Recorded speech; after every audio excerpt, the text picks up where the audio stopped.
আসসালামু আলাইকুম। কেমন আছেন সবাই? আশা করি ভালো আছেন। আজকে আপনাদের জন্য নিয়ে এসেছি আলু পটল দিয়ে মসুর ডালের একটি সবজি রেসিপি। তো আমি এখানে আলু আর পটল নিয়েছি।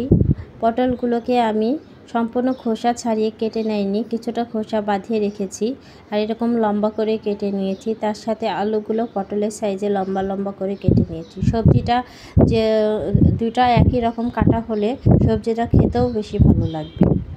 তো আমি চুলায় চলে যাচ্ছি। চুলায় একটি কড়াই বসিয়ে দিয়েছি। কড়াইটা গরম হয়ে গেলে এর মধ্যে দিয়ে দিচ্ছি তেলটা দেওয়া হয়ে গেলে আমি তেলটা গরম হতে দিব।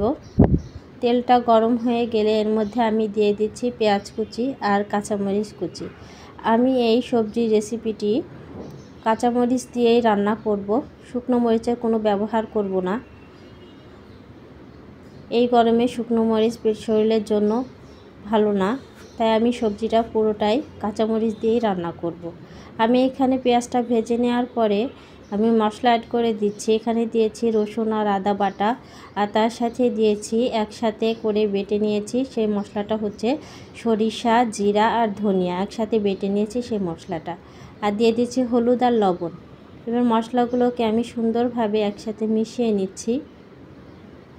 মশলাটা আমার যখন সুন্দরভাবে মিশিয়ে নেওয়া হয়ে যাবে, মশলাটাকে কষানোর জন্য আমি কিছুটা পানি অ্যাড করে দিচ্ছি। পানিটাকে দিয়ে আমি নাড়াচাড়া করে মশলাটাকে কষিয়ে নিচ্ছি।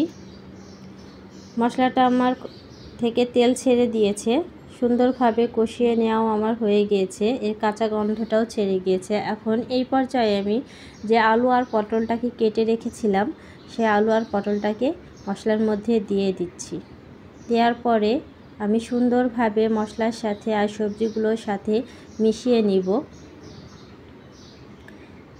সবজি আর মশলাটাকে আমার এরকম মেশানো হয়ে গেলে আমি কিছুক্ষণের জন্য ঢাকনা দিয়ে ঢেকে দিব।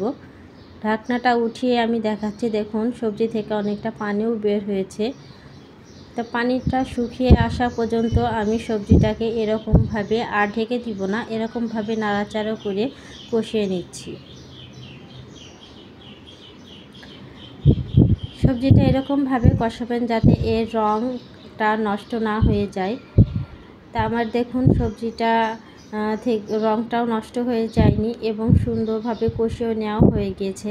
এই পর্যায়ে আমি মসুর ডালগুলো ধুয়ে রেখেছিলাম, সেই মসুর ডালগুলো দিয়ে দিচ্ছি একসাথে করে। এখন আমি মসুর ডাল, আলু আর পটলগুলোকে সুন্দরভাবে কিছুক্ষণ কষিয়ে নিব। মসুর ডাল, আলু আর সবজিটাকে আমি কাঁচা গন্ধটা সেরে আসা পর্যন্ত কষিয়ে নিচ্ছি মসুর ডাল থেকে। এতে মশলাটা যত আপনি কষিয়ে নেবেন তত আপনার এই রেসিপিটি খেতে বেশি সুস্বাদু হবে। তা আমার মশলাগুলো কষিয়ে নেওয়া হয়ে গিয়েছে সবজিগুলো। এখন আমি পানি অ্যাড করে দিচ্ছি। এখানে ঠান্ডা পানি দিলেও হবে, আবার গরম পানি দিলেও হবে, কোনো সমস্যা নাই। আমি এখানে ঠান্ডা পানি ব্যবহার করেছি। পানিটাকে দিয়ে আমি সমস্ত সবজিগুলোকে সুন্দরভাবে মিশিয়ে দিলাম। এবার ঢাকনা দিয়ে ঢেকে দিচ্ছি রান্না হওয়া পর্যন্ত। ঢাকনা উঠিয়ে দেখাচ্ছি, দেখুন সবজিটা আমার এই পর্যায়ে প্রায় হয়ে এসছে। একটা সবজিও আমার ভেঙে যায়নি এবং মসুর ডালগুলো সুন্দরভাবে গলেও গিয়েছে। তো এই পর্যায়ে আপনি খুন্তা দিয়ে আলুগুলোকে একটু কেটে ছোট করে করে দিতে পারেন, তাহলে সবজিটা খেতে আরও বেশি মজা লাগে। এর মধ্যে আমি এখন কিছুটা ধনিয়া পাতা অ্যাড করে দিচ্ছি।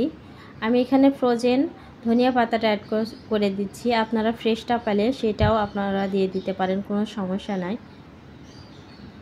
ধনিয়া পাতাটাকে দিয়ে এবার আমি সবজিটার সাথে মিশিয়ে নিচ্ছি। সবজিটার সাথে মিশিয়ে নেওয়া হয়ে গেলে আমি আর জাল করব না, আমার ঝোলটাও শুকিয়ে গিয়েছে। এই পর্যায়ে রাখবো।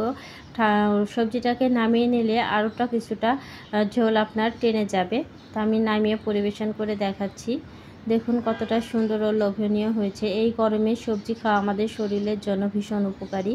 তো আমার এই রেসিপিটি যদি আপনাদের ভালো লেগে থাকে, প্লিজ লাইক, কমেন্ট, শেয়ার ও সাবস্ক্রাইব করতে ভুলবেন না। তাহলে আজকে এখানেই বিদায় নিচ্ছি। আল্লাহ হাফেজ।